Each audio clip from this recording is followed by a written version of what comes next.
Hey guys, tonight we slip softly into the slow, sun-warmed sands of ancient Egypt to visit a king who lived a very long life and somehow made almost nothing happen. Picture the sun just cresting over a landscape of mud brick homes and palm trees swaying beside the Nile. The air smells faintly of damp reeds and crushed lotus. You're already blinking slowly. And our star tonight? A pharaoh named Pepi II, who sat on the throne so long, he started to sink into it. And you probably won't survive this, not from excitement, but from sheer ancient stillness. So, before you get comfortable, take a moment to like the video and subscribe, but only if you genuinely enjoy what I do here. And hey, let me know in the comments where you're listening from and what time it is for you right now. Now, dim the lights, maybe turn on a fan for that soft background hum, and let's ease into tonight's journey together. You're standing in the grand hall of the royal palace, but your feet barely reach the floor. That's because you're 6 years old, and apparently, you're king now. The grown-ups are buzzing around in crisp linen, balancing scrolls, whispering prayers, and not so subtly panicking. You're Pepi II, and though your little arms can barely lift the crook and flail, Egypt has decided you're the living embodiment of the god Horus. Try not to let that go to your tiny shaved head. The story goes that when your father, Pharaoh Merenre I, passed away unexpectedly, there wasn't much time to organize things. The royal family scrambled, priests consulted the stars. A few nobles maybe tried to nudge someone older into the job, but no, your bloodline was strong. Your mother, Ankhesenepepi II, was politically savvy, and the court decided it was best to anoint a child with no real opinions just yet. Your coronation day? Oh, it's grand. Trumpets blast. Incense thickens the air until it's hard to see. People cheer, though mostly because they're relieved someone is wearing the crown again. You blink through the smoke, clutching your scepter like it's a stick of candy you're not allowed to eat. Somewhere in the crowd, your mother is quietly directing things behind her veil. Historians still argue whether Pepi II was 6 or even younger when he became king. Some claim 5. One particularly optimistic inscription insists he was already wise beyond his years, though to be fair, ancient royal PR teams weren't known for subtlety. The palace is your world now, and what a world it is! Wide, open courtyards that echo with your footsteps. Colonnades lined with lotus-shaped columns. Rooms so big you feel like an ant wandering through a dollhouse made for giants. And then, there are the rituals. Every morning, the priests come. They bow, chant, pour water over statues, and hand you sacred bread you're not sure you're supposed to eat or just admire. You yawn, trying to look majestic.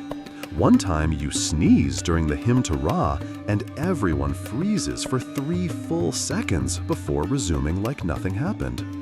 In truth, while you technically wear the double crown of Upper and Lower Egypt, the grown-ups run the show. Your mother? A force to be reckoned with. Some Egyptologists believe she ruled as regent for decades, whispering commands behind silk curtains, her word as firm as any pharaoh's decree.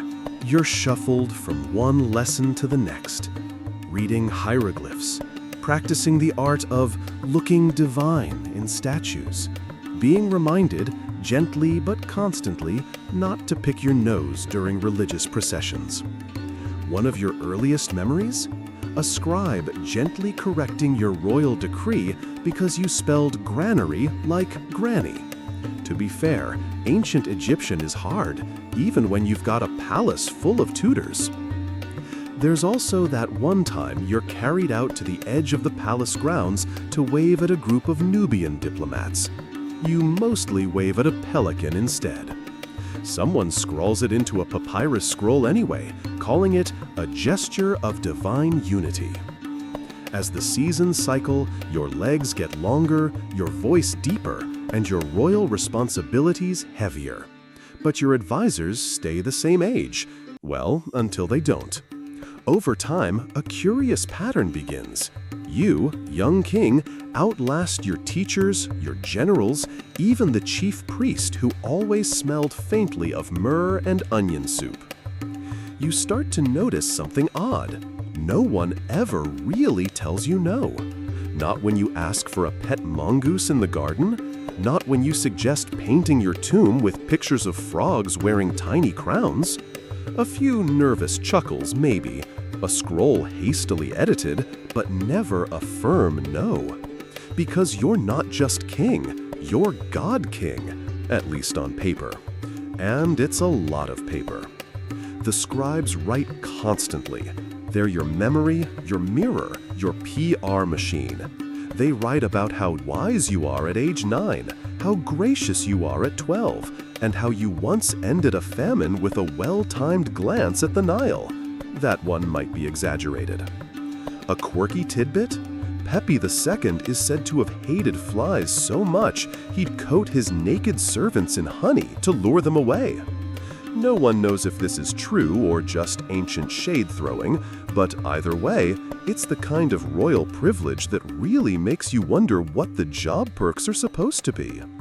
Still, being a boy king isn't all honeyed humans and flattery. You feel the weight of a land that stretches from the Mediterranean marshes to the deserts of Nubia. When the Nile fails to flood, people worry. When tombs collapse or workers strike over stale bread, someone brings you the bad news, wrapped in careful language. But mostly, you're safe, pampered, surrounded by protocols so dense it could strangle a lesser mortal. The court keeps you cushioned in tradition. The walls are high. The stories told around you are filtered, gilded, and endlessly repetitive. You're king. And you're not going anywhere. Now and then, you wonder what it's like outside the palace. You hear the distant shouts of fishermen hauling nets. You smell the smoke from villagers cooking lentils and onions in clay pots. But your days pass in cool corridors, in sunlit gardens, in scroll-lined rooms where every conversation is measured, every gesture cataloged. As you age, your realm grows quieter, not because it's peaceful, but because it's stuck, like warm honey in a jar no one dares open. Decades begin to stack behind you, but we'll save those for later. For now, you're still the young king with a crown too heavy and a throne that creaks slightly when you shift your weight. Time in Egypt is marked not by years, but by the flooding of the Nile, the rising and setting of stars like Sirius, and the slow erosion of stone. You, young Pepi, become a part of that rhythm, a still point in a turning world. Outside, a hot breeze lifts the scent of date palms. A servant fans you lazily as you study another scroll, something about temple grain allotments you will absolutely not remember tomorrow. The high priest drones on in the background. And somewhere, far away, the real world keeps moving. But not for you. Not yet.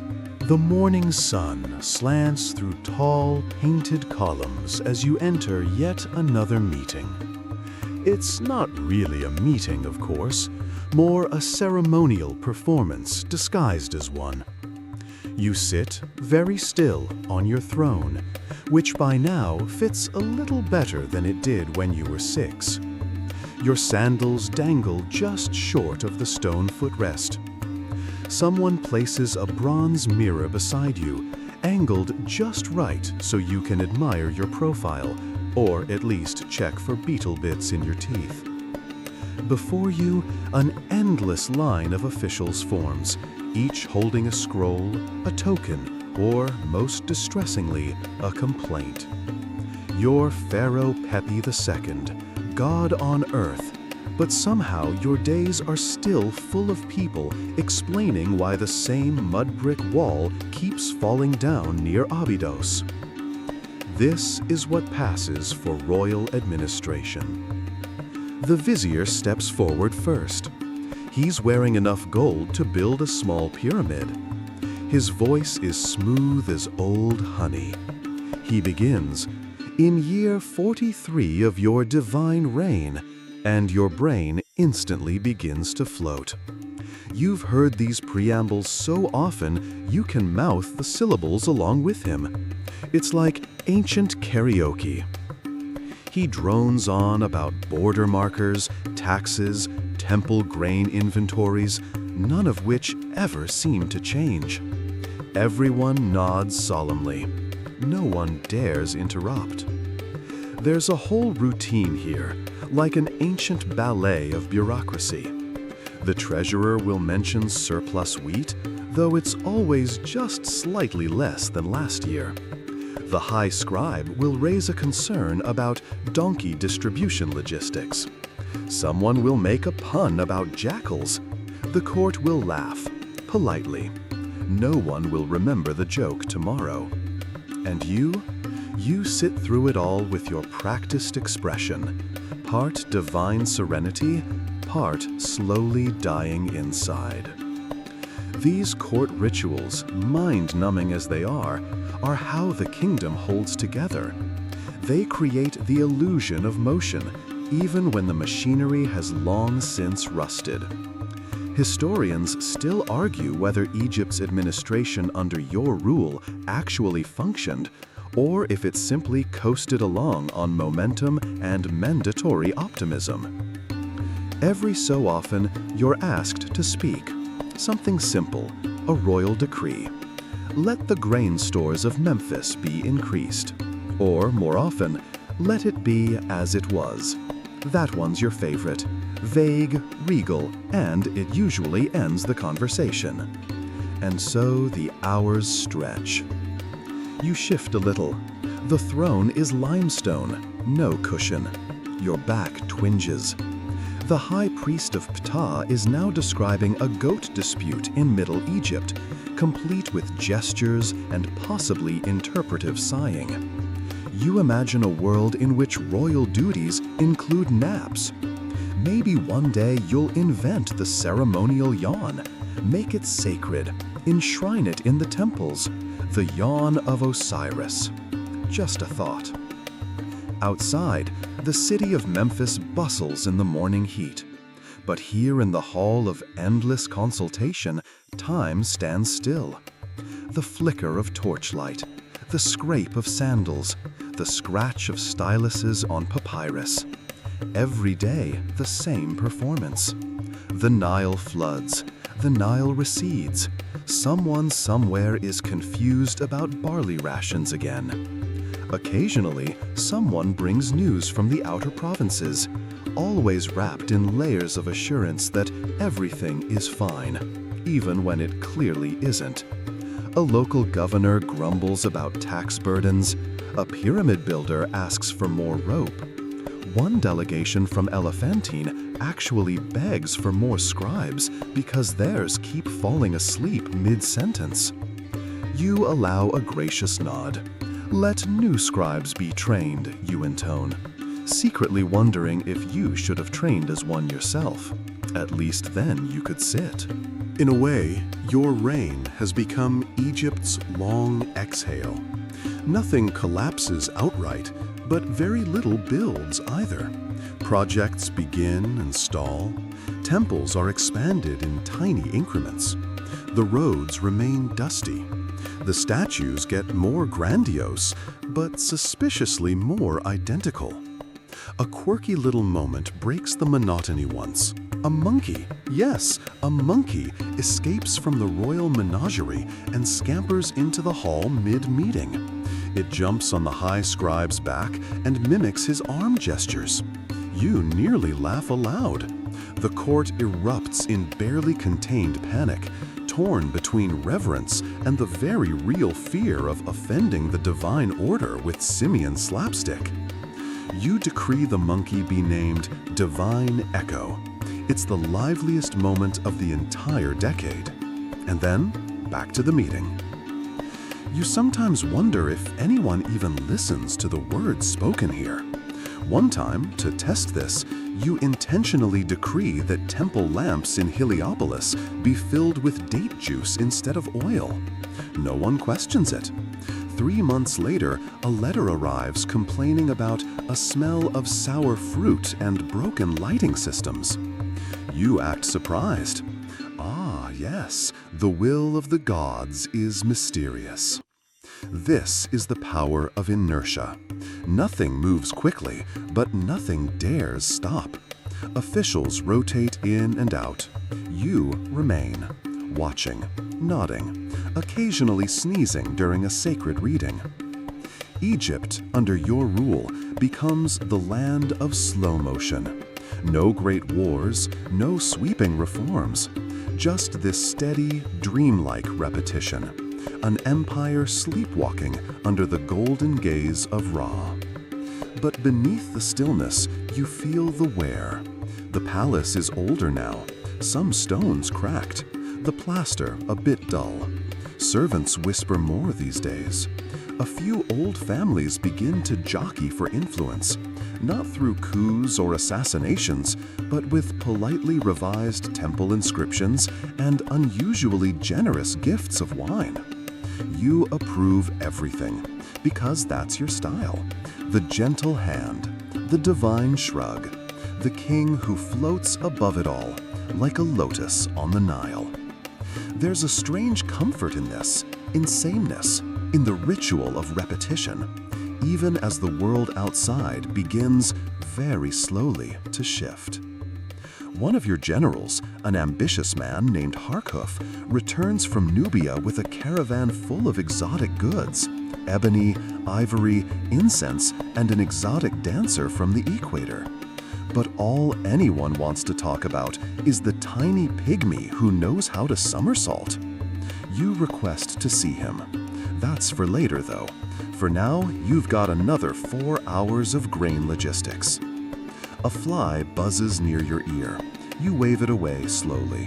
It returns. You don't even try again. In this moment, as you listen to an official debate the proper height of temple fences, you realize something profound. You, Pepi II, are not merely a pharaoh. You are a fixture, a weather pattern, a sunrise in human form. They say your reign will become the longest in history, over 90 years if the scribes are to be believed. That's more than 1,000 royal meetings, thousands of grain decrees, enough taxes to bore the gods themselves. And this is only year 45. You shift again on the throne. The limestone is still as hard as ever. The vizier clears his throat and begins to read from the Book of Royal Shipments. You blink, slowly, very slowly. Let it be as it was. A hush settles over the palace as the sun drifts toward its highest point. The heat presses in like a heavy, invisible curtain. Somewhere, a fan flutters lazily, manned by a boy whose arms have long stopped caring about rhythm. You're reclining now, not on the throne, but on a cushioned divan. The business of the kingdom has paused for the sacred midday lull. Even divine kings, it seems, are allowed to nap. But you don't nap, not really. You linger, between wakefulness and dreaming, between now and later, that eternal Egyptian in between. A servant enters silently, bringing cool water in a bowl carved from alabaster, placing it just so beside you. A fig, a date, a slice of pomegranate that looks too pretty to eat. You stare at it for a long time. This is your world, a life wrapped in linen and ceremony, 1,000 small comforts designed to ease the weight of rule, and yet you still carry it.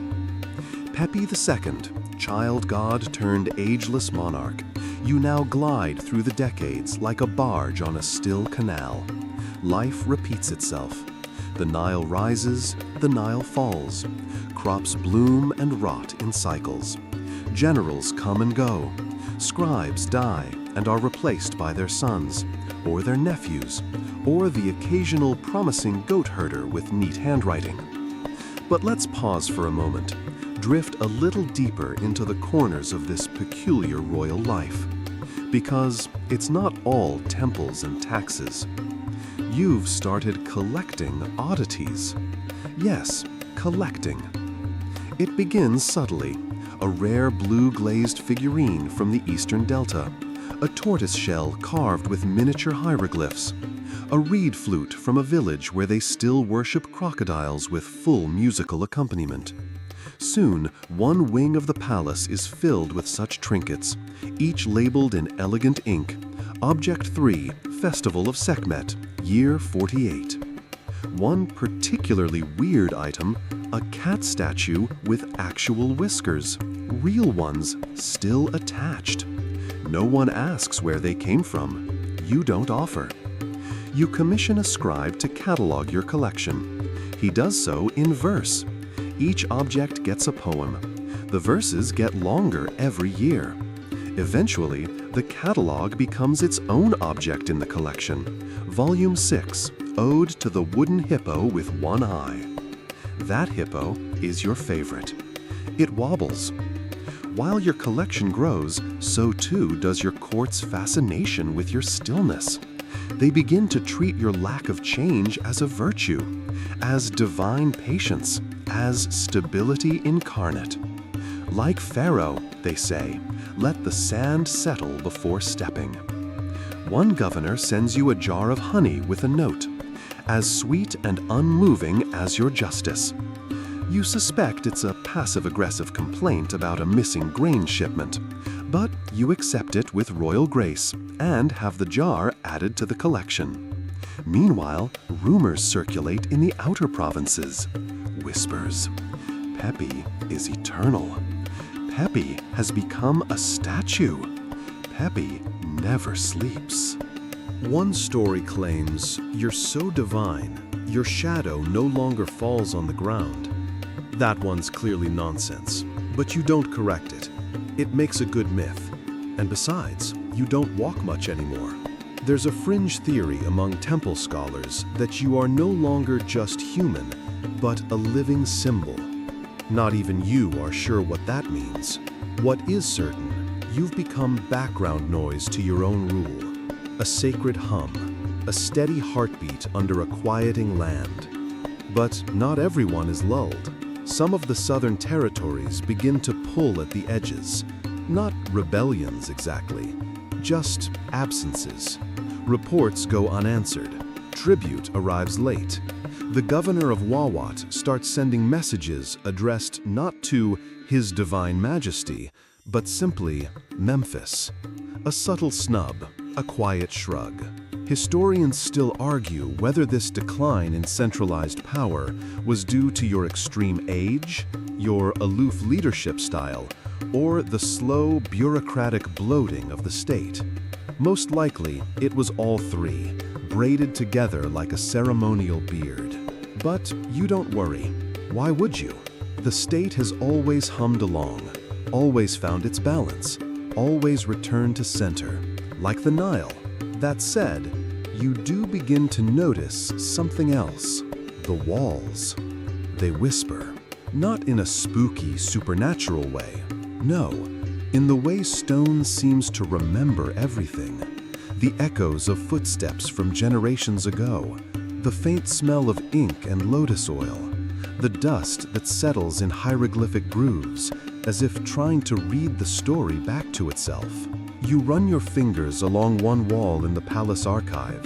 It bears your name, Neferkare, your throne name, chiseled over and over again. One scribe once counted 12,412 repetitions on a single corridor. You called it excessive.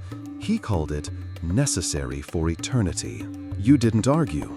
One time, during an especially warm week in year 52, a young attendant finds you staring at a statue of your father. You don't say anything. You just look, long enough that the servant quietly backs away, assuming some divine communion is taking place. In truth, You're wondering if he felt this tired at 52, or if he ever had to sit through a 7-hour conference on regional fish distribution. Your son, yes, you have a few, visits you that evening. He's full of energy, ambitious, nervous. He asks tentatively when he might begin to take on more duties. You smile gently. Tell him when the stars return to their proper place. It sounds wise. It's vague enough to mean never. You're not cruel, just settled. But there's a soft sadness there too. He bows, walks away slowly. You feel the weight of his expectation trailing behind him like incense smoke. You'll see him again next week. Maybe. Outside, a rare breeze stirs the palm trees.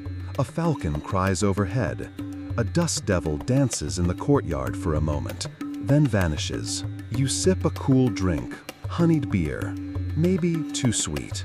You wave for a scribe. Note, reduce sweetness in palace drinks by 1/4. The scribe nods and immediately pens a decree. By royal command, all sweetened beverages shall henceforth be prepared in accordance with the year 53 formula.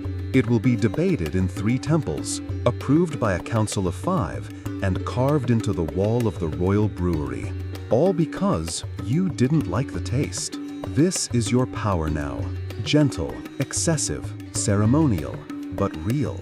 There's comfort in that, and perhaps a creeping unease. The world changes slowly, but it is changing. Down south, more gaps in tribute. A minor temple no longer lights the sacred flame. A royal statue is left unwashed. Small signs, small cracks. And you? You add a small jackal figurine to your collection and request that no one disturb you for the next hour. Time moves differently for you, like thick oil. You're not in denial. You're just floating, like that wooden hippo with one eye. The twilight light turns gold, then amber, then the faintest purple as you gaze out over the palace gardens. The papyrus rustles gently. A frog croaks somewhere near the edge of the ornamental pool. One of your cats, possibly Bastet's 91st reincarnation, stretches and curls itself neatly into the crook of your footstool. You don't notice. You're thinking about boats. Yes, boats. Not because you're setting out on a grand naval conquest. Heavens, no. That would require far too much energy and likely some shouting. No, you're thinking about the ceremonial river fleet. 30 ornate barges built to honor the gods, or at least impress the neighbors.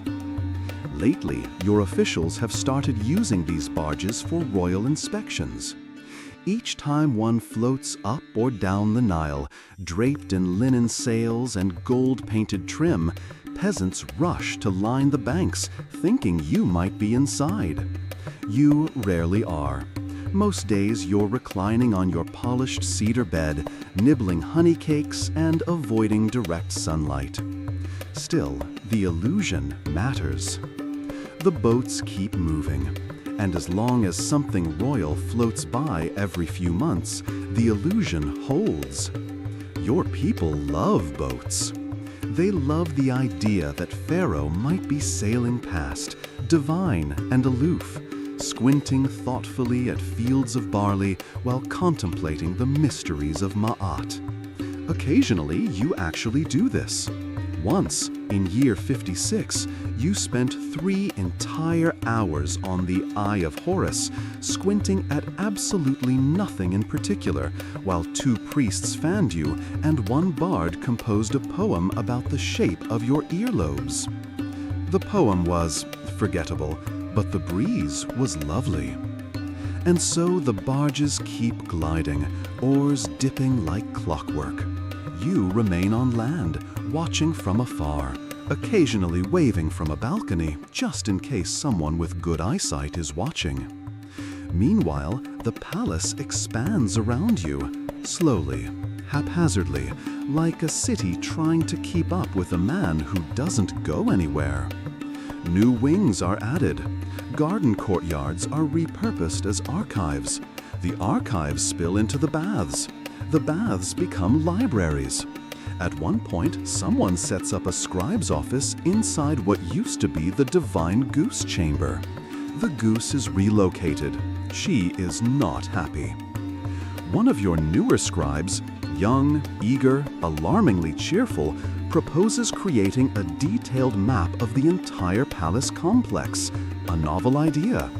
He brings you the first draft 2 months later, a papyrus the size of a small boat, covered in diagrams, miniature obelisks, and tiny, exquisitely drawn latrines. You nod solemnly. "We are all lost in our own palaces," you murmur, stealing the line from a philosopher priest you heard during a festival. The scribe writes it down. It becomes an official proverb. Soon it appears on amulets. And that too becomes part of your reign. This strange layering of meaning, the piling of symbols on top of symbols, until no one remembers where it started, until the actual phrase Pepi II is less a name and more a weather condition. Oh no, the wheat inspectors here? Looks like a Pepi day. That's not to say your reign is entirely abstract. Things do happen. For example, a giraffe arrives. Yes, an actual giraffe, brought all the way from a Nubian trade expedition. Its arrival causes chaos. No one knows where to house it. It refuses to eat the palace's specially prepared figs. Someone tries to feed it fish stew. The giraffe kicks a priest. The priest survives, but changes careers. Eventually, you declare the giraffe sacred. You name it Nebti's Lantern and have a mural painted of it standing beside you. It's wildly out of proportion. You look about 4 feet tall, but the artists are terrified of redoing it, so it stays. The giraffe lives peacefully in the west courtyard. The royal cats avoid it. Meanwhile, your officials grow increasingly skilled at interpreting your silences. A raised eyebrow during a linen inspection becomes a command to reroute temple funding. A slight cough during a poem is read as an omen against canal expansion. Once, you sneeze during a tribute presentation from a northern province, and the governor is recalled in disgrace. You don't even remember the sneeze, but no one questions it. Pharaoh's breath is divine. Historians still argue whether this interpretive governance was ingenious delegation or the slow unraveling of clarity. Probably both. Meanwhile, your public image becomes something between folklore and geometry. Priests compose hymns to your stillness. Children are taught that the stars hold their positions only because Pepi watches them. One temple begins carving an epic called The Sitting of Neferkare. It spans 900 verses and contains no verbs. In the palace, you begin experimenting with time. Not literally, of course, but you've grown curious about the patterns. You ask a scribe to create a reverse calendar, one that marks each day since your coronation instead of toward future festivals. He does this. The scroll stretches into the hallway. The final number, as of this morning, is staggering. You stare at it for a long while. Then, without much ceremony, you roll it back up and have it placed in the Quiet Curiosities archive. Outwardly, nothing changes. Inwardly, a flicker of thought, a question. How long can a stillness last before it begins to crack? A month later, your favorite mirror arrives from polishing, chipped. It's not a big deal, a small fracture at the edge, but it sets off a chain of events. The mirror maker is summoned, apologies are made, inspections are launched. The Stonecutters Guild is called to account. Someone suggests reorganizing the artisan district. That leads to a dispute over clay rights. That dispute triggers a minor protest. By the time it's resolved, 2 officials have resigned, 1 goat has been declared divine property, and you've received 3 formal letters asking whether you're still alive. You sigh. You're very much alive. You just prefer not to be involved. You compose a message. Let the world be still again. The high scribe writes it in 6 languages. It is read aloud in temples. Papyrus versions are floated down the Nile. 1 copy is wrapped around a loaf of bread and sent to the protesters as a peace offering. They eat the bread. Quiet returns. You return to the gardens. Nebti's lantern is chewing something decorative. The cats glare. A breeze rustles the reeds. You close your eyes. And the kingdom, like its king, continues, waiting. The rains come late this year. Not dramatically late, just enough that people start glancing at the sky more than usual. You sit by the shaded lattice of your private window, listening to the hollow thump of dry wind brushing against the papyrus stalks.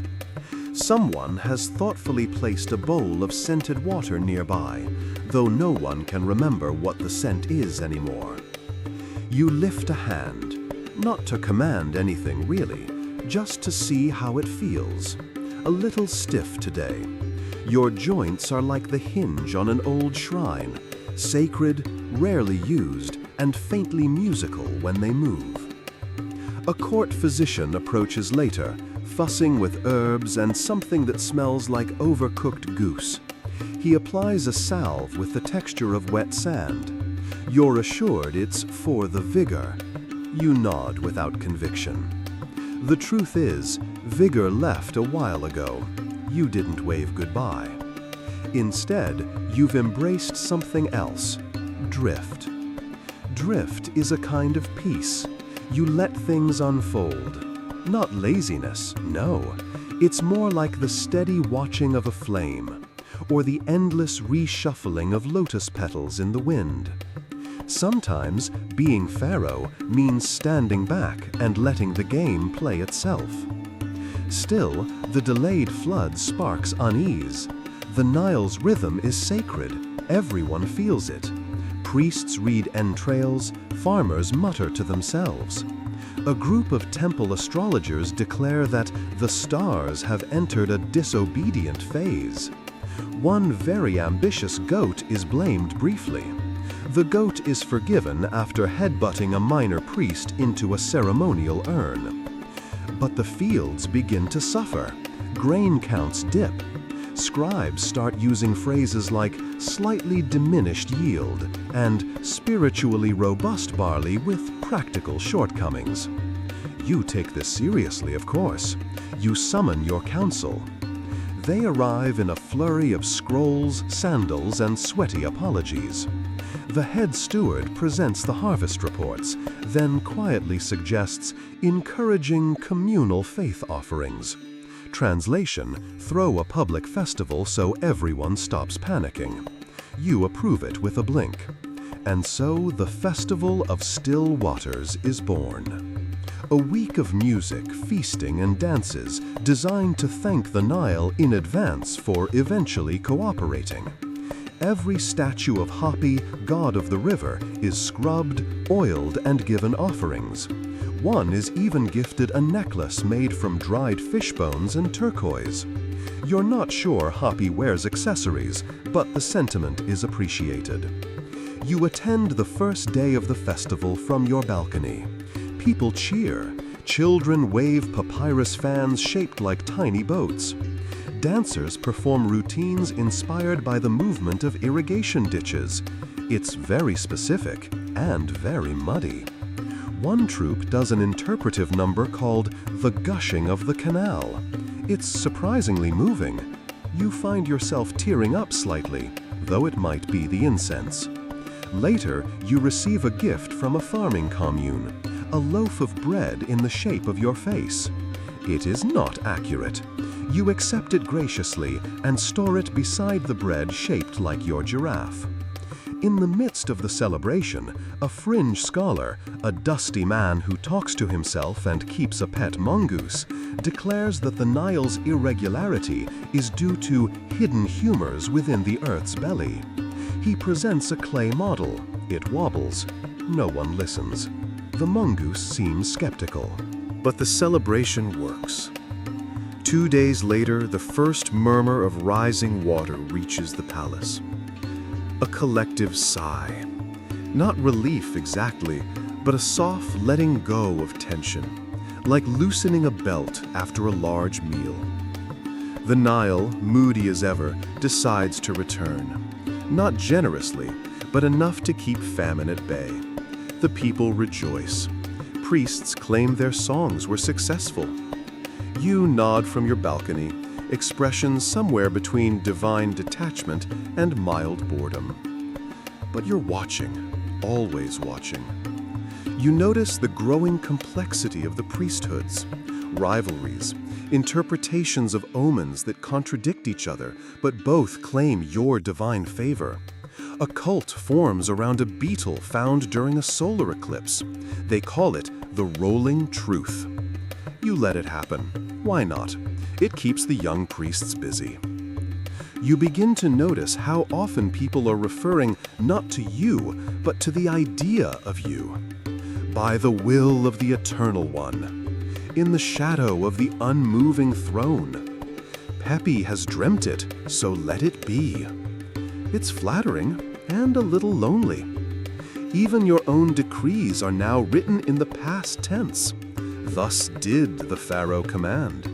Not does, did. Still, your days remain gently full. You tour the royal menagerie. The crocodile is still sulking after being upstaged by Nepti's lantern. The sacred ibis continues to refuse any food not blessed by 3 priests and a harp solo. The monkey has stolen someone's wig again. You receive a diplomat from Byblos. He brings cedar and a jar of what he claims is wine made under the full moon. You sip it. Tastes like disappointment and raisins. You smile politely. During a late afternoon nap, not quite sleep, not quite waking, you dream of being 10 again. Running through the palace corridors, laughing. A servant chasing you with a scroll you were meant to read. That scroll probably still exists somewhere in the archives. When you wake, it's twilight again. The light always seems to be twilight now. You walk, slowly, to the western courtyard. Nebdi's lantern is asleep under a fig tree. You sit nearby. The guards pretend not to watch you too closely. You pick up a fallen leaf and turn it over in your fingers. It's not symbolic. It's just nice. A scribe approaches, carefully, as always. He holds a new report. There's been unrest in a distant province. Minor. Some granaries seized. A tax collector pushed into a ditch. No deaths. Yet. He asks what to do. You say nothing. He bows and backs away. That night, you dream again. But this time, it's not memory. It's something else. A feeling. The sensation of wind blowing across fields no longer yours. Of temples humming with voices you don't recognize. Of sand reclaiming old stone. You wake up before dawn. And for a moment, just a moment, you feel like a man again. Not a god, not a symbol. Just someone who has been here too long. The feeling passes. You sip honeyed beer. A new cat appears. And the palace keeps breathing. The new cat is orange. A thick, fluffy thing with the eyes of someone who's seen the collapse of empires and couldn't be bothered either way. It walks into your chamber during a discussion on papyrus tariffs, hops onto your couch, and falls asleep. No one stops it. One priest bows to it. The cat ignores him, naturally. You name it Sunface. Not because of its color, but because it seems to warm the room just by existing. It quickly becomes the most respected creature in the palace. Even Nepti's lantern gives it a wide berth. And somehow, this orange blur becomes the center of your morning routine. Yes, your mornings, which at this point in your reign are really just second naps. You rise when the shadows are short, sip sweet pomegranate water, stare at the horizon with all the contemplative silence of someone who has truly run out of new things to contemplate. And then you scratch Sunface behind the ears. This goes on for weeks, then months. Then there's news, real news, from the south. Your appointed governor in the Nubian territories has died. Natural causes, probably. Reports are vague. But the power vacuum creates a minor flurry of drama. Local nobles begin jostling for influence. Trade routes are disturbed, and most importantly, ivory shipments slow to a trickle. You like ivory, not because of wealth. Your palace is already bursting with luxuries, but because it's what your Grand Chamberlain uses to carve miniature hippos. You find the hippos soothing. Now there's a delay. You must act, but slowly, with ceremonial patience. So you summon one of your top administrators, a man named Kemti, known throughout the court for his methodical way of speaking, which resembles someone carefully unraveling a spool of thread using only his teeth. Kemti proposes dispatching a small royal delegation to encourage harmony among the southern provinces. You nod. The delegation includes scribes, priests, a camel with good posture, and a bronze mirror inscribed with your image. You're not going, of course. You haven't crossed the southern border of your bedchamber in 3 days, but your image will travel. Along with a scroll bearing your message, an elegant mix of reassurance and mild threat, with enough poetic ambiguity to be considered divine. You help edit the final draft. You remove the phrase "swift retribution" and replace it with "unshakable oversight," softer, less liable to inspire rebellion. The delegation departs. You nap. Days pass. The palace feels oddly quiet without the bustle of messengers preparing provisions and camel bedding. You wander the north wing, where sunlight slices in through high windows. You find an old mural of yourself as a child, throwing a javelin. You've never thrown a javelin in your life. The artist took liberties. You allow it. After all, the truth of a pharaoh isn't what he did, but what people think he might have done had he really been in the mood. The delegation returns with offerings: gold, incense, beaded cloaks, a carved flute from a river tribe, and a box of ivory. You feel pleased. Calm is restored. The little hippos resume production. One particularly charming one is posed mid-yawn. You keep it beside your bed. But more intriguing than the gifts is the report Kemti brings you. Apparently, the local chieftains spoke highly of you, not just as a pharaoh, but as a story. One had a song, just a few notes, about the silent king who outlives time. Another offered a folk tale, that your spirit is so patient it scares crocodiles back into their eggs. You sit with this. You think about it long after the court disperses. There's something oddly satisfying about being turned into folklore while still breathing.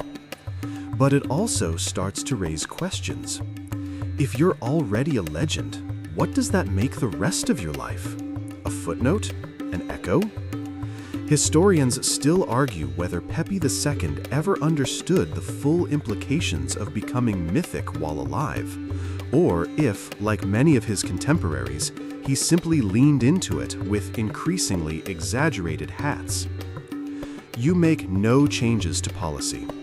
You do, however, request a new fan, larger, quieter, and shaped like a lotus. The request is fulfilled within hours. The palace operates like a soft machine now. Noises are muffled. Orders glide along corridors with the precision of migrating cranes. One clap of your hand, and 20 people move. A raised eyebrow, 2 departments pivot. You sneeze, tax reform. The actual machinery of state is elsewhere, buried under scribes, overseers, and regional officials who have never seen your face. And still, it works. Sort of. Until one day, you wake up to a surprise. A letter from a general. A very long, apologetic letter filled with military jargon and excuses shaped like metaphors. There has been a mutiny. Small, contained, a desert garrison far from any major city. Apparently, a local commander tried to raise his own banner. No one saluted it. The rebellion lasted 2 days. It ended when the man's camel spat on him and ran off. Still, it's the principle of the thing. You stare at the letter. Your scribe awaits your reaction with the posture of someone trying to vibrate invisibly. You finally say, "May the wind carry him to irrelevance." It is transcribed as an official royal decree. A week later, the former commander is reassigned to a border post so quiet, even the gods don't visit it. You go back to your window. The view is unchanged, but the world, faintly, subtly, seems more brittle. You ask for a copy of your earliest decrees. They're brought to you, carefully preserved, still sharp-edged with ambition. You read them by lamplight, sun face curled beside you. They speak of a strong hand, of building more pyramids, of conquering the known world, of honoring the gods through glorious projects. You wrote them with a mind full of fire. You were 10. You close the scroll. You wonder how much of that boy is still in you. Then you notice, Sunface has a small scar on its ear, a new one. You call for the palace healer. He arrives, trembling slightly. You ask him to examine the cat. He obeys. "It's fine," he says after a moment, "possibly scratched by a papyrus stalk." You nod. Then, softly, "If even cats can be wounded in this place, then I am not alone." He writes it down. 3 days later, it's a proverb. You pretend to be annoyed, but secretly, it's nice to be heard. There is a crack in the ceiling. Not large, just wide enough to draw your attention every time you lie back on your royal headrest. It splits the plaster above your favorite sleeping couch, winding like a snake, or perhaps a forgotten river. You find it oddly comforting. You name it Little Nile. No one else is allowed to call it that.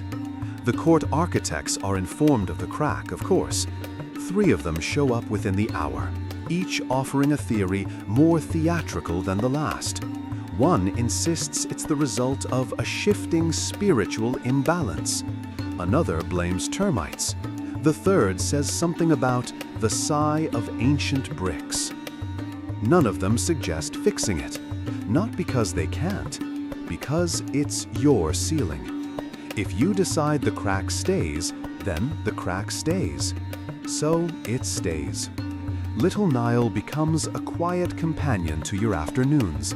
You lie beneath it, watching the light shift across its jagged length, thinking about all the things that have cracked without breaking, which is, come to think of it, most of your empire.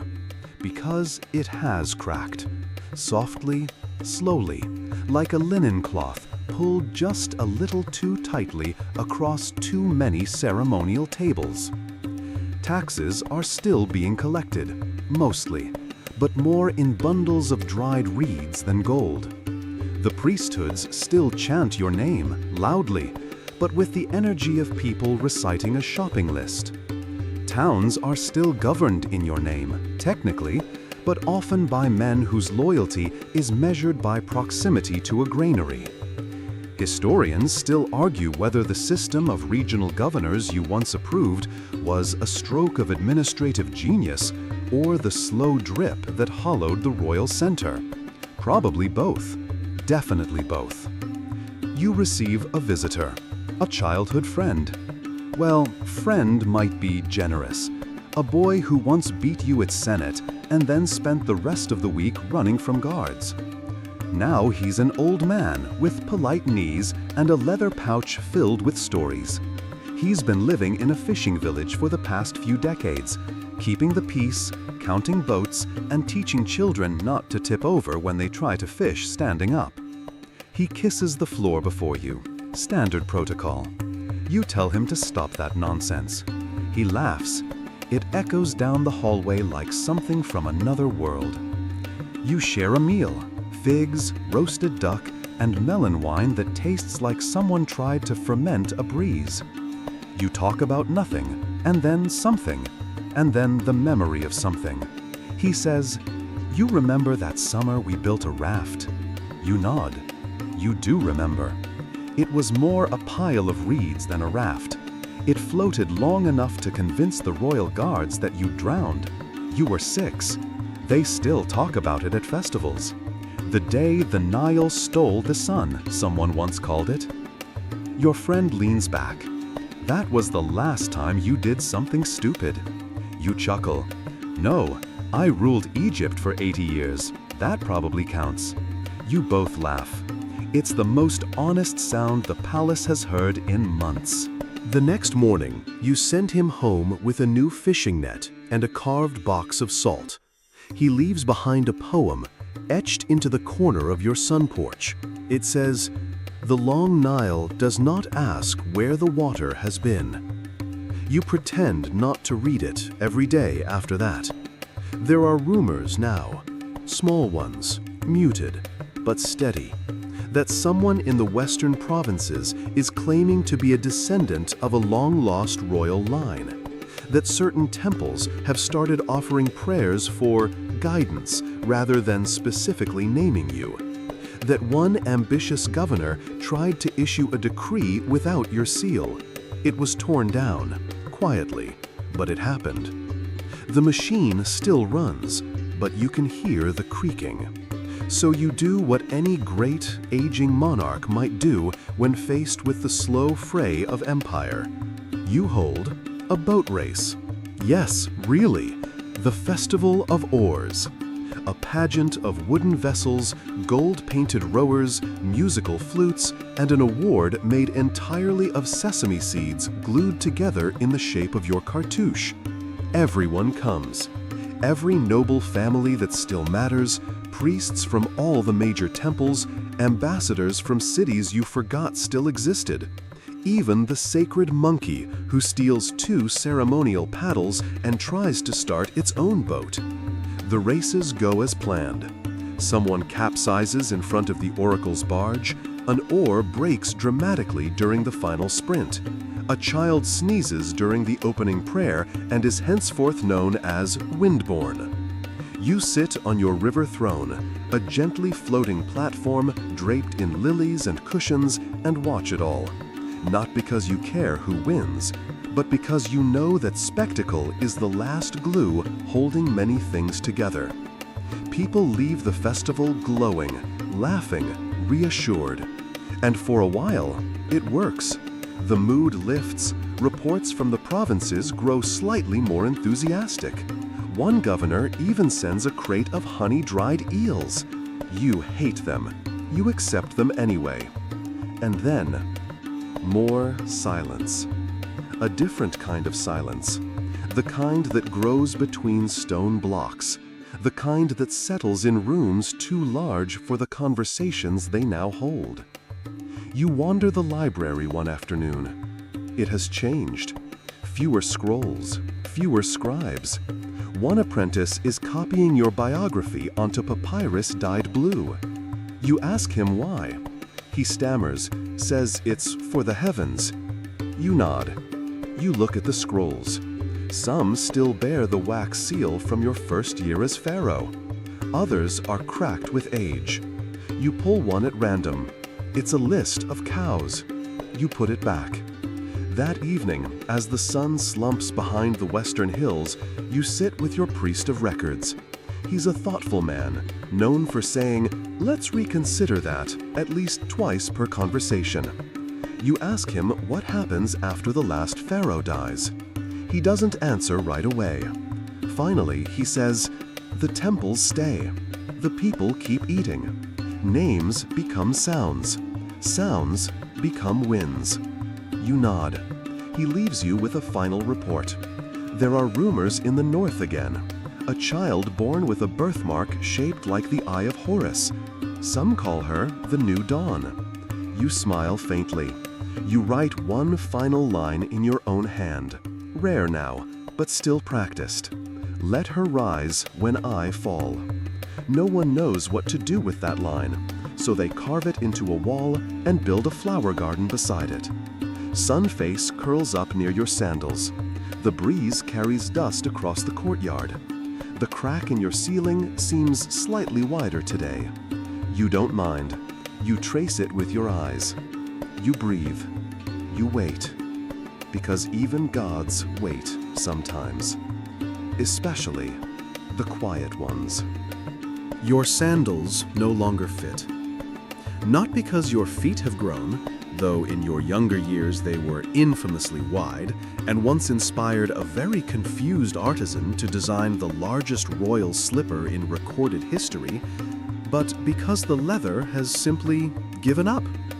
It curls in on itself now, dry and brittle, like a leaf that's had enough of the sun. You're offered a new pair. You decline. Instead, you begin walking barefoot across the palace floors. Carefully, slowly. The stone is cool in the mornings, warm in the afternoons, and always whispers back at you with the softest echoes. You start to think of it as a kind of conversation. Your feet, the stone, and all the years in between. Palace life continues. Sort of. There are fewer visitors now. The courtiers still show up, draped in linen and ceremony, but they speak in quieter voices. They bow lower, not out of respect, but as if gravity is helping them prepare for something. Even the air feels more ceremonial, less like it wants to be breathed, and more like it's waiting for incense. You hear about a flood. Not a great one, just a mild, sloshy inconvenience in the Upper Nile region. But the farmers in that district are panicking. Why? Because the flood came early. By only a few days. But in Egypt, a few days matter. You consult the priests of the inundation. They arrive in their sea blue robes, smell faintly of papyrus mold, and all speak in unison, an effect that is less magical than you suspect they think it is.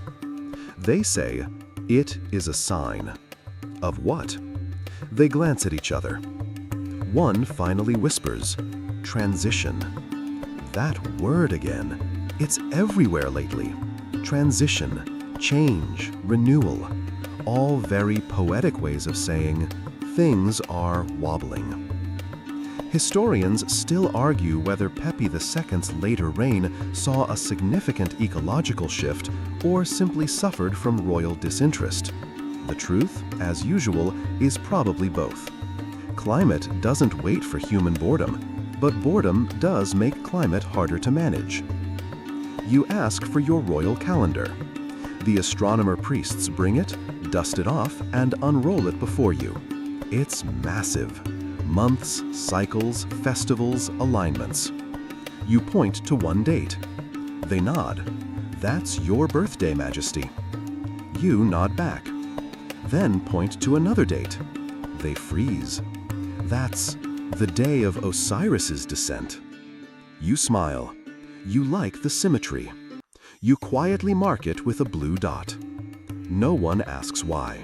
Later, as the breeze cools the garden corridor, you walk past the scribe hall. You hear your name, spoken softly. Pepi, like a song. You peek in. It's a young boy, no older than 10, reciting the lineage of kings. Your name is the longest. He keeps stumbling over how many years you ruled.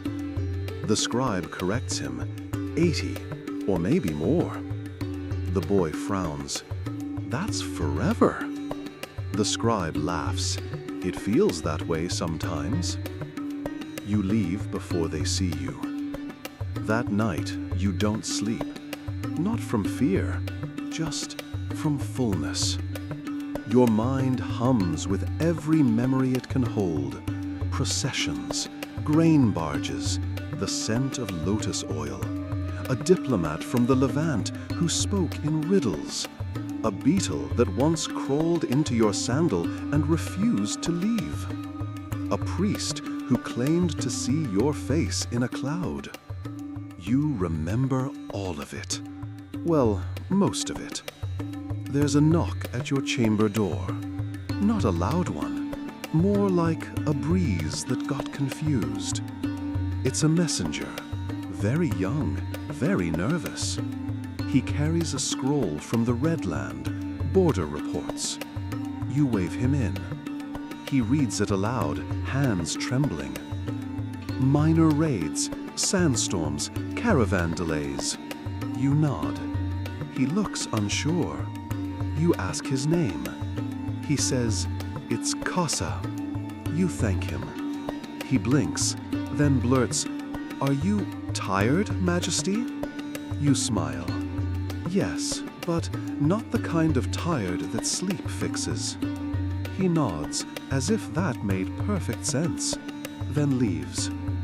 You lie back beneath Little Nile. The crack is longer now. It runs from one wall to the other. You trace it with your eyes, then close them. The next morning, you announce a gift, land, to the Temple of Hathor, a fertile patch near a bend in the river, known for its melons and birds that sing only at dusk. The priests are delighted. You don't do it for them, you do it for the birds. Because someday, someone will sit there at dusk, hear the birdsong, and not know why it feels like a blessing. But it will be. Your legacy isn't just in monuments. It's in little things. A shadow that falls just right. A corner of the palace where the wind always sounds like music. A recipe you commissioned for honey cakes that's now used in 5 separate villages, all of which swear they invented it. You write a letter to your tomb architects. Simple instructions. No gold, no curses, just space for light. They pretend not to be horrified. You're not interested in a chamber stuffed with loot and cryptic warnings. You want something airy, open. You want your name whispered, not feared. That evening, you sit in your garden. The sacred ibis strolls past you, completely uninterested in your presence. Sunface hops onto your lap, licks your wrist once, then settles in. The wind changes. It smells of cloves and rain. You whisper something no one hears. A few nights later, the stars shift, just slightly, enough for the temple astronomers to announce a celestial rebalance, whatever that means. The people murmur. The priests consult scrolls. Your court arranges extra offerings. And you go for a walk, barefoot as always.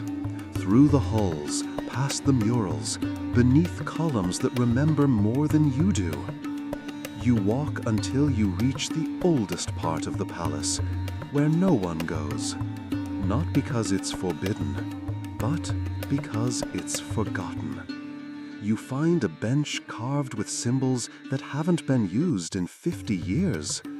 You sit, and for the first time in days, the silence feels less like waiting and more like release. The bees have returned to the courtyard. You notice them one morning hovering lazily near the sycamore tree, the one that leans just enough to make old gardeners mutter about sacrifices to gravity. The bees dance in and out of a small hollow in the bark, forming a gentle hum like a lullaby being sung backwards. You don't disturb them. In fact, you tell the staff no smoke near the tree, no pruning, and absolutely no enthusiastic buzzing extermination as happened during the last incident. The bees stay, and slowly, so do you. You move less now, not because you have to, but because it feels right. Each step is deliberate, each glance long and considered. Time, once a golden whip that chased you through endless ceremonies, now pools softly around your feet like warm water. You stop attending council meetings, not with a grand speech or a dramatic dismissal. You simply don't show up, and no one questions it. Not the ministers, not the priests, not even the most sycophantic sandal licker in the administrative wing. They've begun speaking of you like a constellation, visible, respected, but distant. His Majesty is meditating today. His Majesty is communing with the divine. His Majesty is reviewing celestial matters. Translation: you're sitting in your sunroom with a melon slice and staring at the bees, which isn't inaccurate. It's just not particularly imperial. You receive another letter from the northern frontier. It's not read aloud this time. You ask for it to be placed beside your fruit bowl. It speaks of local chieftains no longer answering the call of Memphis, of governors whose titles now appear in quotation marks like a joke that no one finds funny anymore. Historians still argue whether these early signs of decentralization were part of Pepi II's design or simply the inevitable unraveling of an empire stretched too thin over too many generations. Some say it began decades ago with land grants to powerful officials. Others blame the weather, or trade, or bees. Always the bees. You finally open the letter. You skim it, then fold it neatly and tuck it behind a small statue of Thoth, where the other unread reports now live. You know what's in them. You just prefer the quiet fiction of unread trouble. Your physicians visit more often now, not out of worry, more out of habit. They examine you with the care of librarians handling a very old scroll, gently, reverently, and with the faint air of someone waiting for a sneeze that might unravel the whole thing. One asks if you still feel vigorous. You reply, "I feel well sat." He writes something down. You suspect it's not flattering. You ask for another honey cake. He brings two. That evening, you sit by the reflecting pool and watch the stars. You try to remember their names. Some come easily: Orion, Saw, Sopdet. Others flit just out of reach, like words on the tip of your tongue. You speak them anyway, letting your breath shape half-remembered syllables. Sunface sits beside you. The ibis, too, unusually still. Even the wind seems to pause. And in that moment, quiet, full, heavy with the weight of years, you realize something. You are no longer ruling. You are anchoring, like a stone in the middle of a river. The water moves around you, presses against you, but you do not drift. You've become a symbol, a living memory, the reason the statues haven't cracked yet. You ask your steward to summon the old gardener, the one with the limp and the jokes about onions being the true royal family. He arrives the next morning, bowing lower than his knees are built for. You ask him to walk with you. He does, slowly, patiently. You talk about soil, about which parts of the palace grounds refuse to grow anything, and which parts thrive even when ignored. He shows you a fig sapling sprouting in the shadow of the servant quarters. It shouldn't be there, he says, but it is. You like that. You like that. You ask for it to be left untouched. Let it decide where it wants to grow. He nods, then asks quietly, "What will happen when you stop deciding?" You pause, then answer, "Others will pretend I still am." It's not bitter, just true. You make one more decree that month, a small one. You ask that the temple of Maat, the goddess of balance and truth, be repainted, not rebuilt, not enlarged, just freshened up. White plaster, new lines around the feathers, a bit more gold at the base of the scales. It's symbolic, obviously, but that's the point. The high priest thanks you profusely. You nod. Then wave him off and fall asleep in your chair. You dream of bees, and both races, and a girl in the marketplace who once threw a pomegranate at your head because you bumped into her fruit stand. You were 12.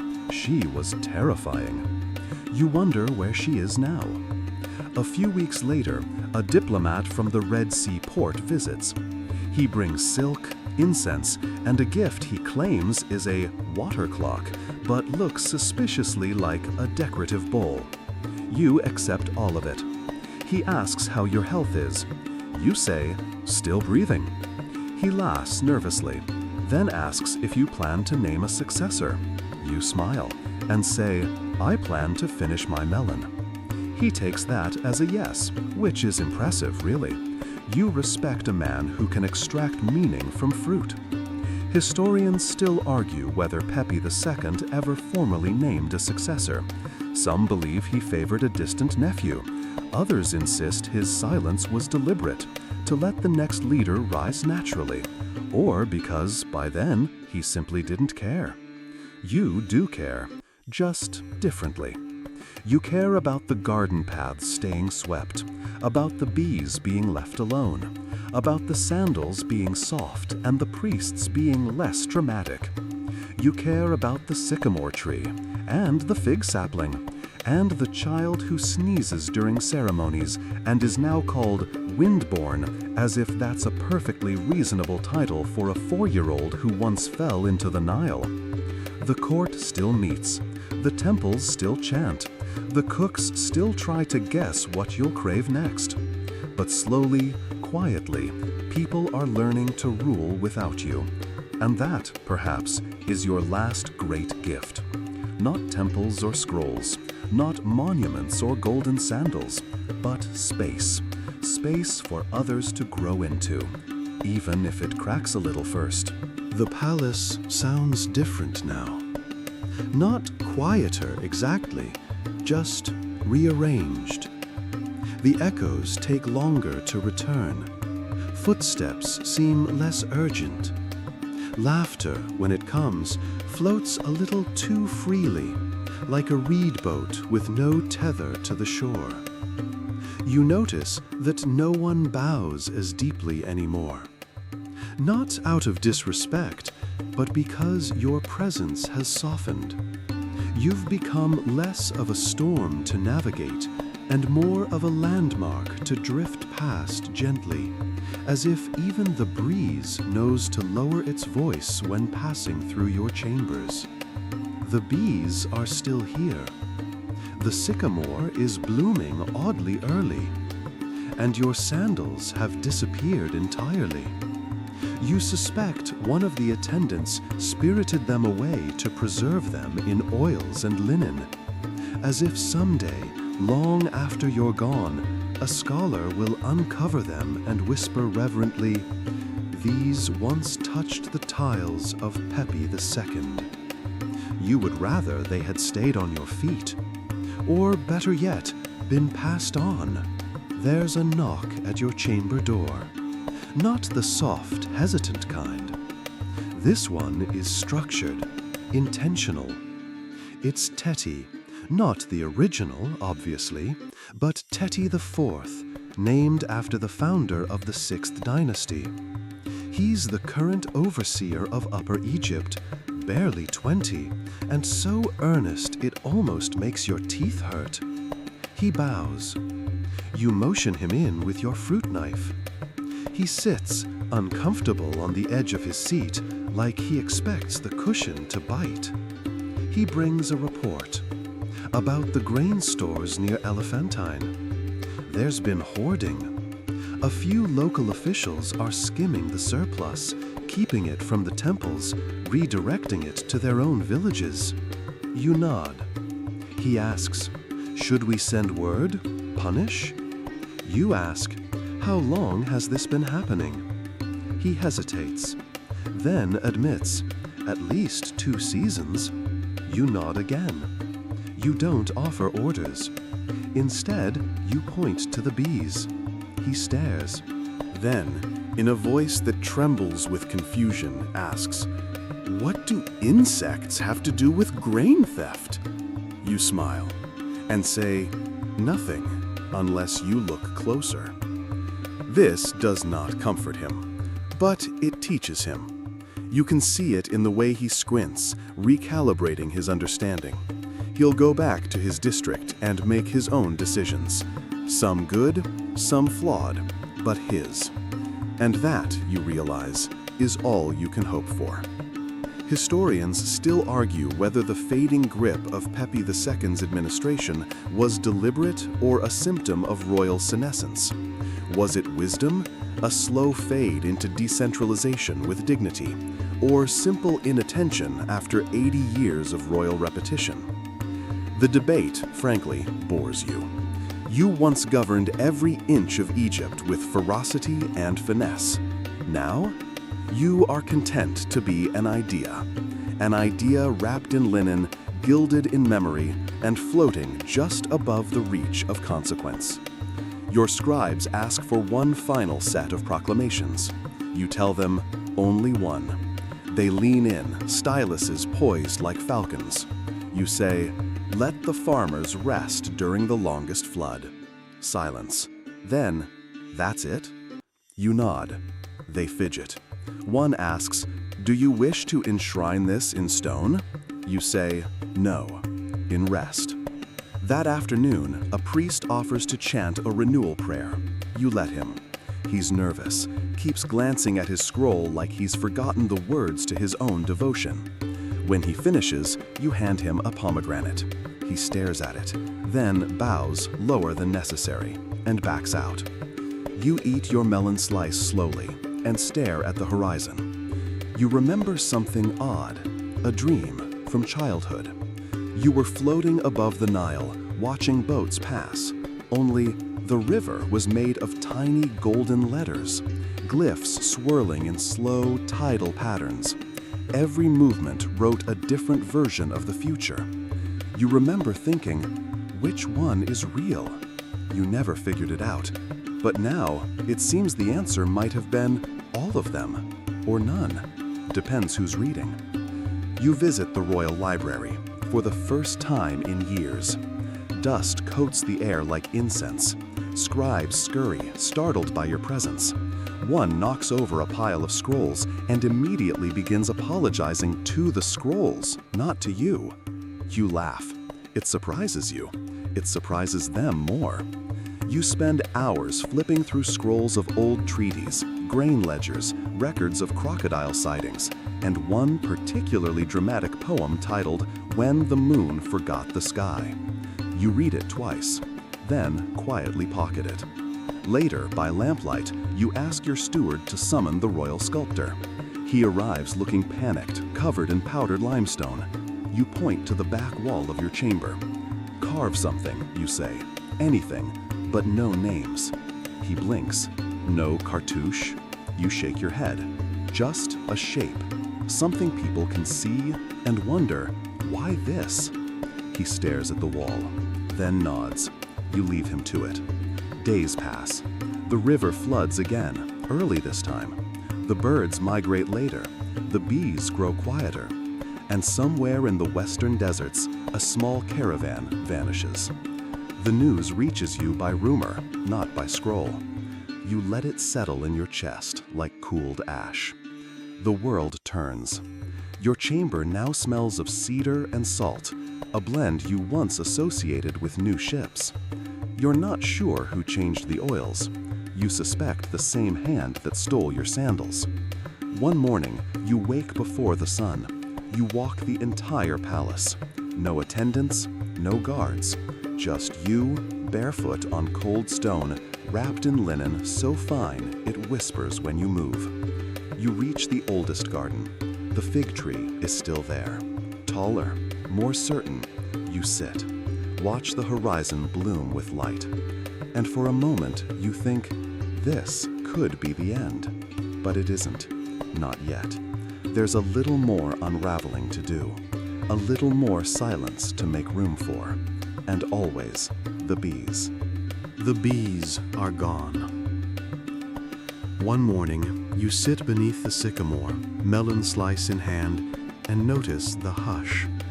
No hum, no drifting dots of gold and black, just silence, and a small, pale lump of wax on the bark, like a forgotten whisper.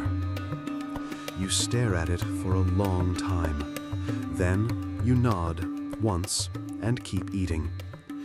You don't tell anyone. Let them think the bees simply moved to another tree. Let them not notice what it means, because you do. Everything's shifting now, inch by inch, like sand piling up against the base of a monument. Still solid, still standing, but definitely leaning. And everyone keeps pretending it's not. The temples remain open. The statues still receive offerings. But the lines are shorter. The chants quieter. Even the Nile seems hesitant, meandering in a way it never used to, as if Egypt herself is unsure whether to continue or pause for a moment of sacred indecision. You receive word from the southern border, again. Not a scroll this time, but a messenger in person. He's wind-chapped, sharp-eyed, and completely unimpressed by golden thrones or ceremonial salutes. You like him immediately. He bows only slightly and says, they've stopped sending tribute. No preamble, no hesitation. You nod. Which ones? The southernmost ones, past Wawat, near the third cataract. Do they declare war? No, they just don't answer anymore. You stare past him, to the painted columns, the open courtyard, the dust drifting down in slanting beams of light. Maybe they're tired, you say. He blinks. Your Majesty? Maybe tribute is heavy, especially when carried for generations. He frowns, unsure whether this is a metaphor or a royal command. You dismiss him with a half smile and a nod toward the kitchens. Take some bread, rest. He does. Not long after, a letter arrives from a governor of Middle Egypt, one of the older families, long loyal, long enmeshed in the palace's web. The letter is polite, respectful, and very clear. They are managing things locally now, efficiently, in harmony with the regional priesthood. No disrespect meant, of course, but there's no longer need for royal involvement in daily grain dispersal or seasonal festival schedules. You read it twice, then fold it into the pages of that odd dream poem you've kept under your bed. Historians still argue whether Pepi II's long reign gave rise to Egypt's fragmentation or merely exposed the truth that local power had always mattered more. Was this a peaceful devolution or the slow collapse of centralized rule masked by reverence? You stop asking. You start accepting. Because here's the thing, the empire doesn't fall. Not with a bang, not with an invasion. It just loosens.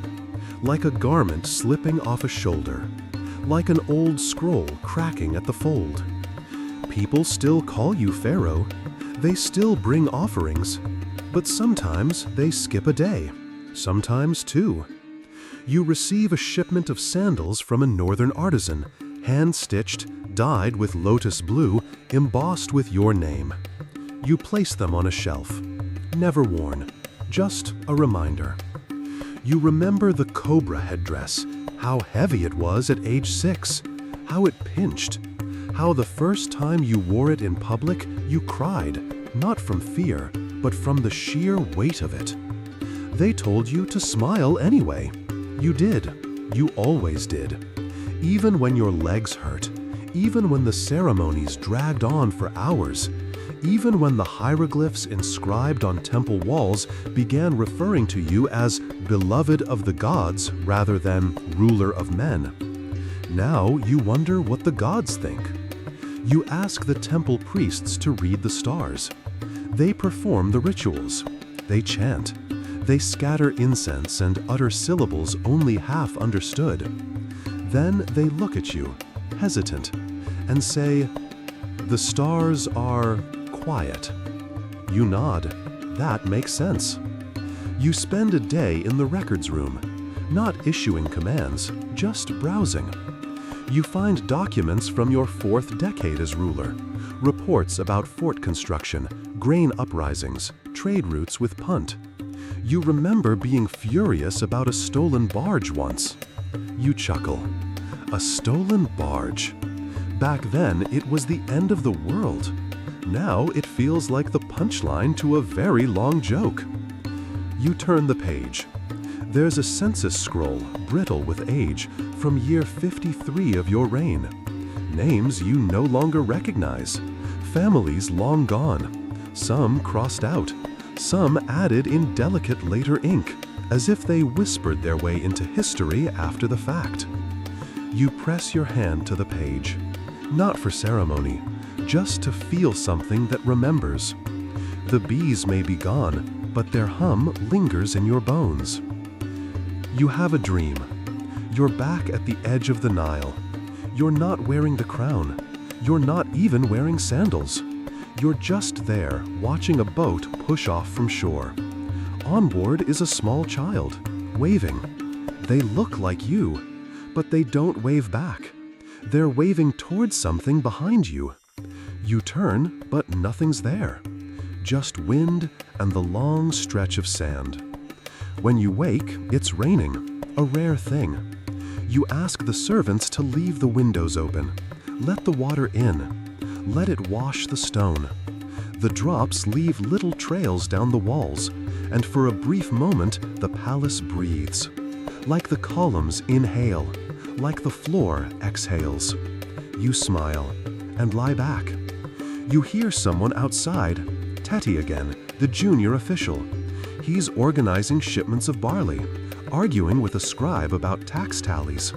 He doesn't ask for your approval, and you don't give it. And it all works anyway. The machine turns, slower, rustier, but still turning. You once believed your presence was the axle around which the wheel spun. Now you realize you were just one spoke. Long-lasting, maybe, polished and praised, but not the whole wheel, not even close. You remember the fig sapling. It's taller now, reaching, even without the bees. They are managing things locally now, efficiently, in harmony with the regional priesthood. No disrespect meant, of course, but there's no longer need for royal involvement in daily grain dispersal or seasonal festival schedules. You read it twice. Someone has moved your chair. Not far, just a few handspans to the left. But you notice, because the sunlight falls differently now. The morning beam that used to catch your lap perfectly now lands on the edge of the cushion, like it's hesitating to warm you fully. You don't ask who did it. You just adjust. Because that's the kind of emperor you've become. Not the one who commands storms, but the one who quietly shifts with the wind. There's a letter waiting by your breakfast tray. You don't touch it. You eat a pomegranate instead, slowly, seed by seed, careful not to stain your linen robe. The letter sits there, silently urgent. Not from a governor this time, nor a temple. This one bears the seal of the House of Life, the scribal order in Memphis that tends to historical records, secret scrolls, and sacred memory. That gets your attention. You open it, and it says, "We request clarification on the dating of your reign, as some scribes are unsure which year we're truly in. Some scrolls say year 91, others year 94. One even says 96. We respectfully request a definitive answer." You read it twice. You laugh, and then you cry, just a little, the kind that tickles the back of your throat but doesn't reach your eyes. Because when even the scribes can't agree how long you've ruled, you know time itself is unraveling.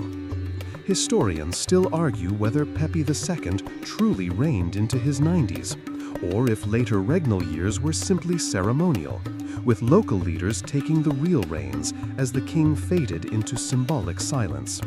Some even believe his reign overlapped with those of unnamed co-rulers, ghost kings that left no statues, only administrative scribbles. You lean back and whisper, "Let them guess," because you're tired of being exact. Out in the courtyard, someone is sweeping. You don't recognize the rhythm. It's not wrong, just unfamiliar. An arc of motion that doesn't match the palace's old habits. You like it. You decide to visit the storerooms, the ones below the palace, carved into the cool stone like the belly of a sleeping crocodile. Most rulers rarely go there. You haven't been in decades. But something pulls you. Curiosity, nostalgia, or maybe just a need to touch the pieces of your reign before they vanish into museum shadows. The guard at the stairwell stares, stunned, when you descend alone. You wave him off. He obeys. The air below smells like dry papyrus and ancient honey. Crates line the walls, clay jars wrapped in reeds, ivory tokens, statues with broken noses, a box labeled Elephantine Incense Year 22, another marked Royal Sandals Not for Daily Use. You grin. You find your old scepter. The ivory is cracked, the gold leaf flaking. It's lighter than you remember.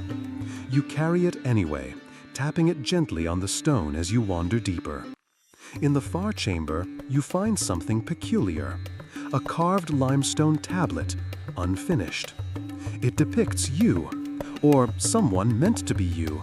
The figure's features are oddly youthful, the eyes wide, almost surprised. There's no inscription, just a chisel left nearby, as if the artist stepped out and never returned. You run a finger along the edge. Then you whisper, "Leave it that way." Some stories are better incomplete. Later that evening, you receive another visitor. Not a noble, not a priest, a child. She's the daughter of the steward's steward, barely old enough to tie her own sash. She wanders in holding a small clay bird, looking for her goat, which has apparently escaped into the palace gardens. You ask her, "What's the bird's name?" She says, "Goat." You say, "Of course."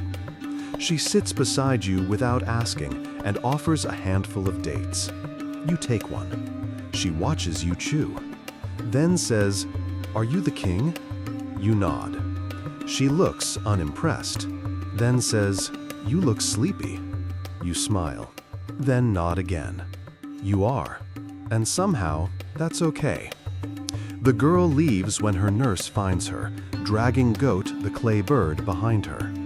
You miss her the moment she goes, because she didn't need you to be anything but there. That night, you dream of a temple with no walls, just columns.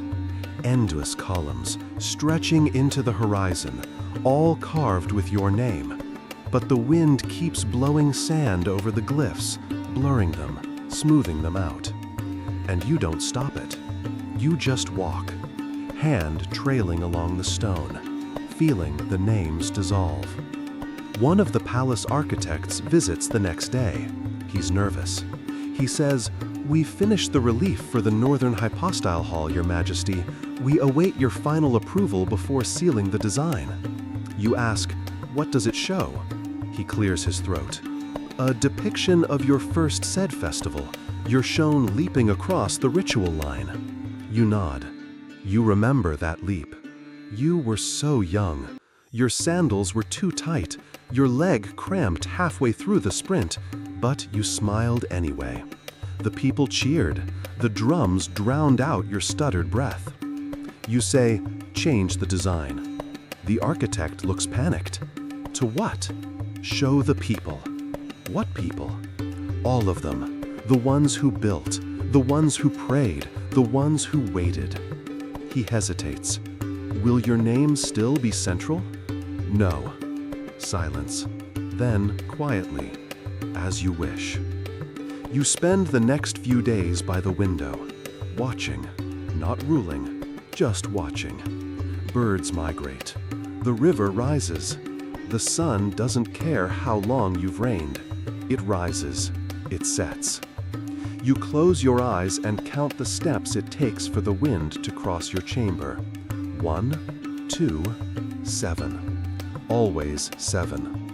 You start humming, a song no one's taught you, one that feels older than Egypt, maybe older than you. You hear someone crying outside your door, a low, controlled sob. You don't call out. Some griefs need solitude. And besides, you've given them enough of you already. Let them keep that moment for themselves. The bees are still gone, but you see something small near the fig tree. A wasp? No, a single bee. Drifting, tentative, as if unsure whether it belongs. You smile, say nothing, and keep your hands still. Let it land. Let it decide. Because this rain, your reign, isn't about commands anymore. It's about permission. To leave things unfinished. To let others take the chisel. To let the sand blur the stone. And to watch, with quiet pride, as the empire breathes without you. There's a crack in the lintel over your sleeping room. You noticed it months ago. At first, it was no more than a thin line, a wrinkle in the stone, barely visible unless the morning light hit just right. But now it's wider, a shadow you can trace with your thumb. Like the monument of your life is exhaling, stone by stone. You don't summon the builders. What would they fix? The stone is old, and so are you. Instead, you lie beneath it at night, counting your breaths, feeling the subtle groan of the palace settle around you. You think, if it falls, it falls. Let the ceiling know you trust it, even as it forgets how to hold. You sleep well. These days, people don't announce their visits as much. The hallways are quieter, less bustling, fewer scribes running with papyrus rolls, fewer priests with long litanies and urgent rituals. Everyone's still working, you assume. They just don't need you to nod at each decision anymore. In a way, it's efficient. In another, it's like watching your own funeral in slow motion while still alive and snacking on honey cakes. You meet with your steward's eldest son, a boy who once sobbed because his reed flute snapped in two. Now taller than you, dressed in robes, voice steady. He says, "We've shifted some taxes from Upper Egypt. The harvests there have failed twice in a row." You nod. He doesn't wait for approval. He just keeps talking. Local temples have agreed to share their granaries. It'll keep people fed. We've rerouted barges from Abydos to reinforce the flow. You smile. He's good. Too good. And it stings just a little, like handing over a torch that no longer wants to burn in your hand. Later that day, You receive a box from an archivist. Inside, one of the oldest maps of Egypt still preserved in ink, made during the early part of your reign, back when they still thought it was necessary to draw crocodiles on maps. You run your finger along the Nile. It wiggles across the scroll like a lazy blue snake. At the top, in golden paint, under the eternal sun of Pepi. The ink has faded, just slightly, and you wonder, will they repaint it or let it fade?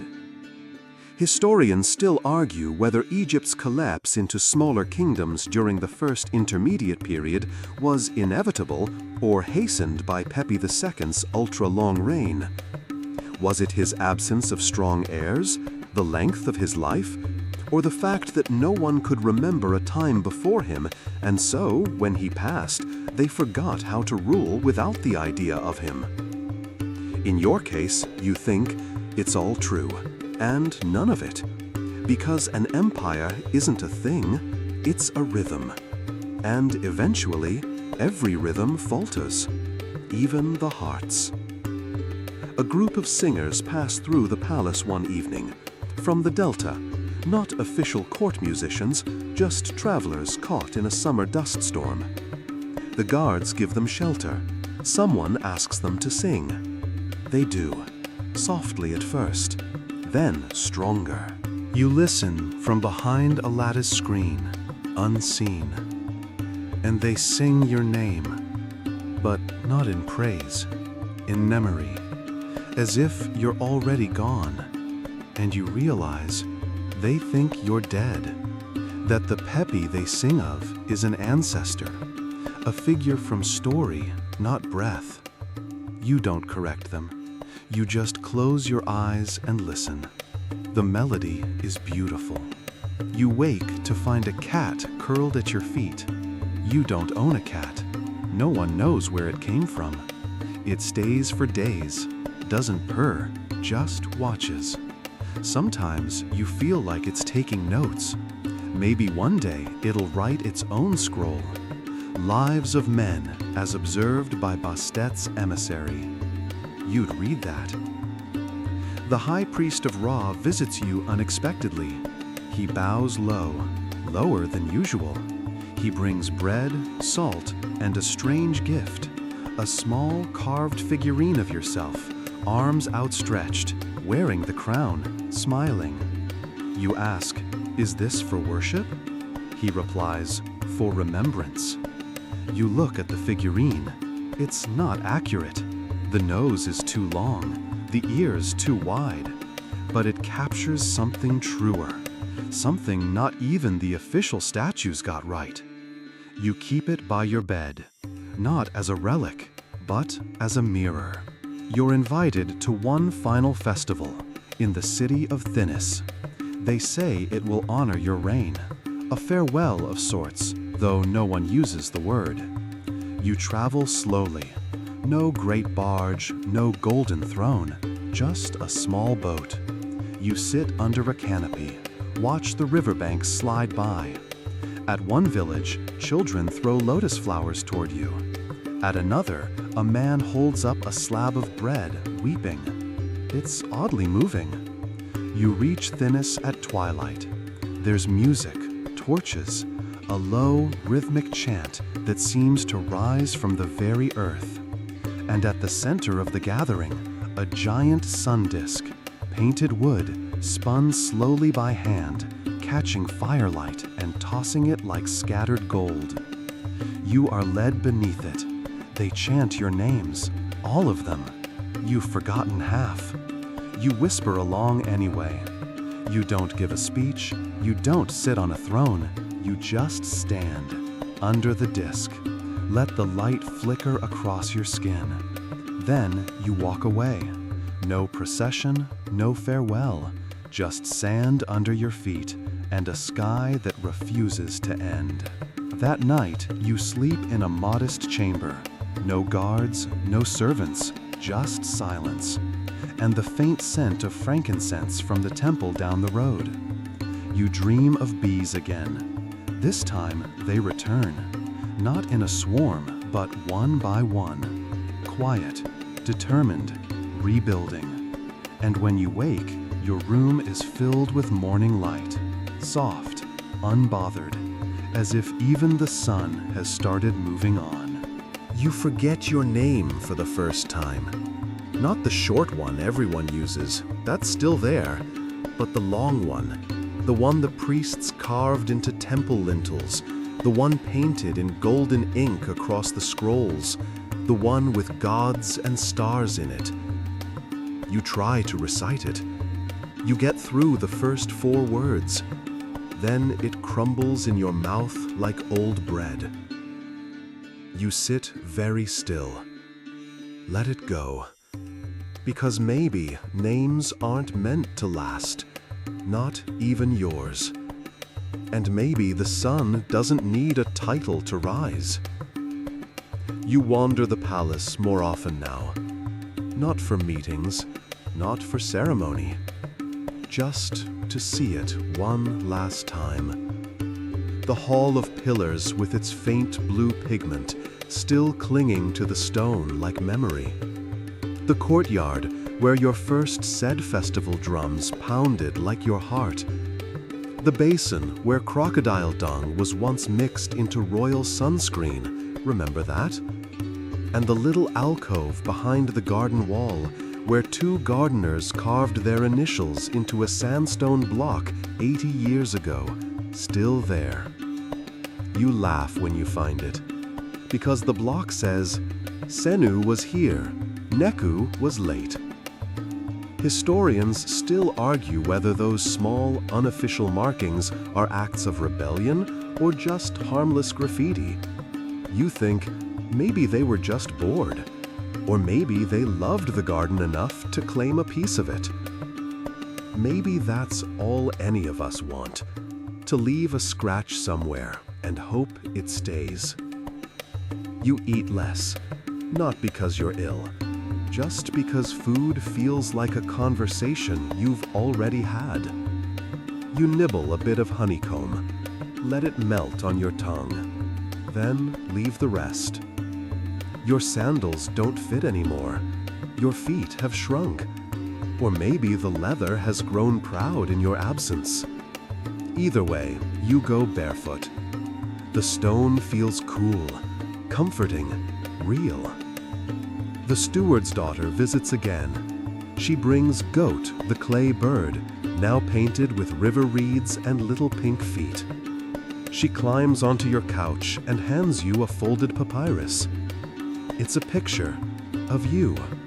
Well, something like you.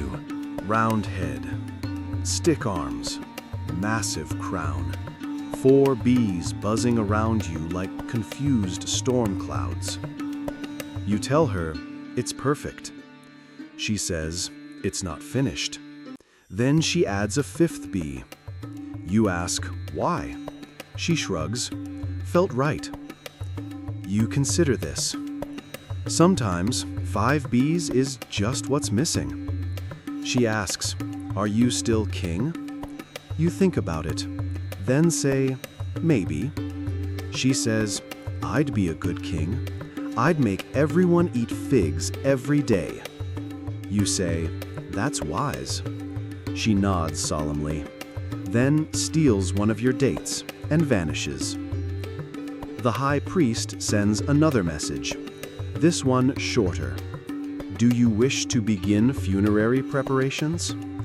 You stare at it a long time, then flip it over. Write, not yet. Send it back. You're not afraid, but you're not ready to be a statue. Not while you're still humming. Because you've started humming more. Little melodies you don't recognize. Maybe they're old. Maybe they're yours. Maybe they're what the Nile sings at night when no one's listening. One of the temple dancers comes to visit. She was barely 10 when you last saw her. Now older, graceful, a whirlwind of gold and anklets. She bows, then says, "May I dance for you?" You nod. She does. No music. Just the slap of her heels against the polished floor, the swish of her sleeves, the rustle of her beads. It's mesmerizing and brief.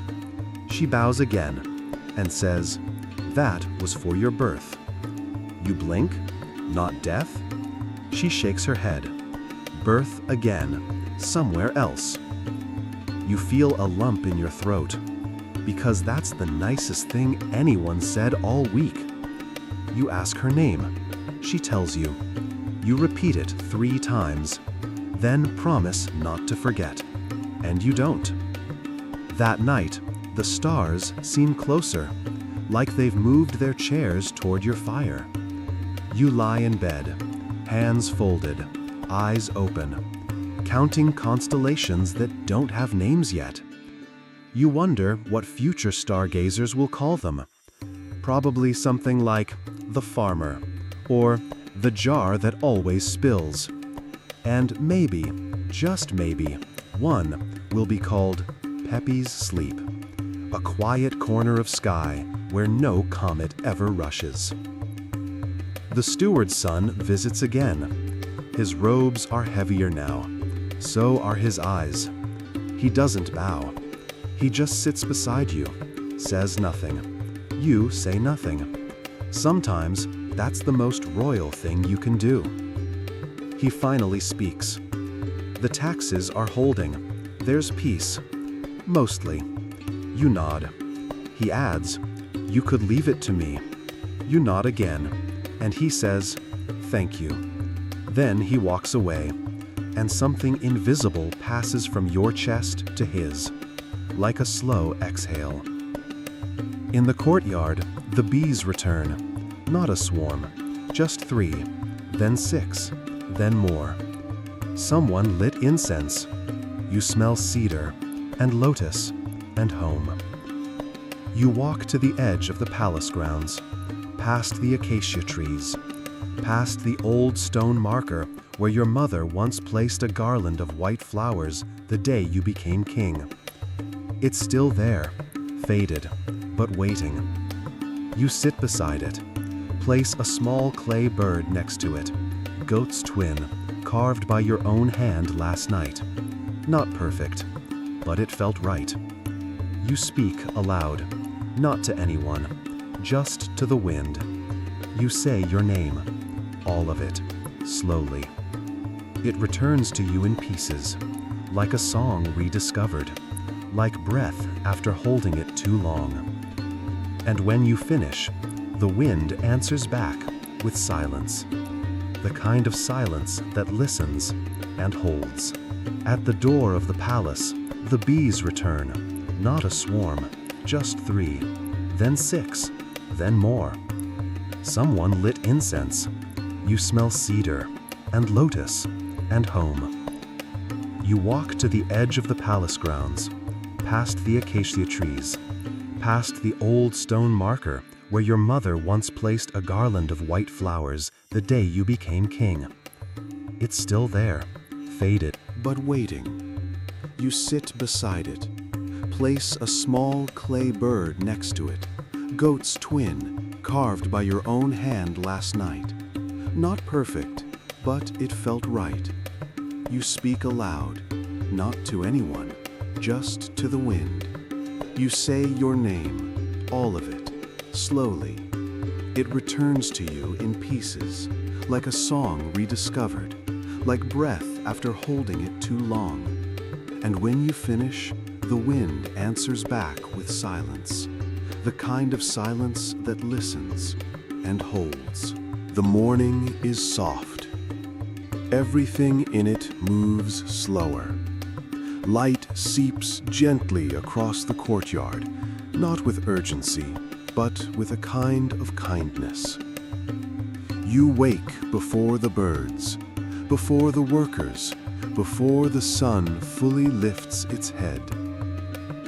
You dress yourself. No help from attendants, no layered gold, just the linen, the simple one. You tie it loosely. It flutters a little in the breeze. The cat is still here. It blinks at you, then stretches, yawns, follows, but only part way, as if it knows where you're going, and that some walks are meant alone. You step outside. The path toward the temple is long and uneven. Pebbles nudge your heels, but it's familiar. Every crack, every weed poking through the stone. Even the cicadas hum in the same places they always have. Someone has swept the entrance. You smile at that. Even now, someone thinks you're worth tidying up for. Inside the temple, the air smells of cool ash and old stone. You light no torch. The morning light spills through the narrow slits in the ceiling, golden and angled. It dances across the walls, waking up old carvings, gods with animal heads, crops in baskets. Your own cartouche, carved so many years ago, it's lost some of its edges. Still holding on, though, still speaking. You find the high priest waiting. He's older, too. His shoulders sag now. His breath comes shorter, but he sees you and straightens. Majesty, he says. You raise your hand. No titles. He bows lower. Of course.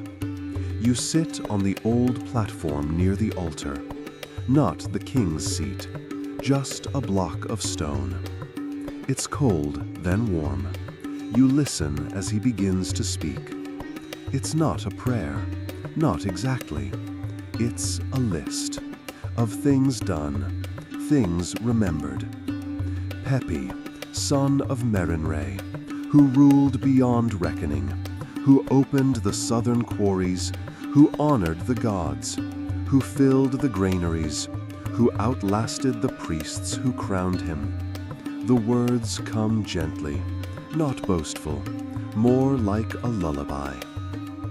You drift a little, not asleep, just still, as if your body knows that stories should end quietly. A servant brings you water. You sip. It tastes of clay and minerals. It tastes like the Nile. You close your eyes. The voices around you dim. Even the priest seems quieter. You think of your first coronation sandals, of the first bird you ever saw caught in a net and released, of the boy who wept when his boat model broke, of the 5 bees, and the 6th that never arrived, and the thousands of days strung together like tiny beads on an infinite necklace. You feel them all, clicking softly in the background. You don't say goodbye. You don't need to. You just sit, and then lie down, letting the stone cradle you one last time, letting the air move over your arms like a mother's hand, letting your name fade out like the echo of a song sung too long, letting go, letting go, letting. So now, as we drift into the stillness of your own room, let the final echoes of Pepi's long, silent reign soften into the quiet hum of sleep. You've walked the stone corridors of an empire that lived and faded beneath the same stars you see outside your window. You felt the weight of a crown worn far too long, and the gentle relief of placing it down at last. Let your body ease now, like linen in warm water. Let your limbs grow heavy and still, like carved basalt waiting in the cool shade of a forgotten chamber. The bees are gone, the sun has set, and nothing more is needed of you tonight. No decisions, no names, just rest. In your mind's eye, you're lying on smooth white stone, the scent of myrrh and dust around you, the distant sound of temple flutes drifting over the breeze. Above you, Painted stars glow on the ceiling, and around you, silence wraps you in slow waves. If there's anything left to carry, set it down gently.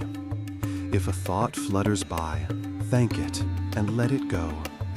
Breathe one last time, and then another, even slower, until you're not sure if you're asleep or just somewhere very far away, somewhere quiet, where the bees still hum, where the Nile still flows, and where no one asks you for anything except to stay a little longer. Sweet dreams, traveler.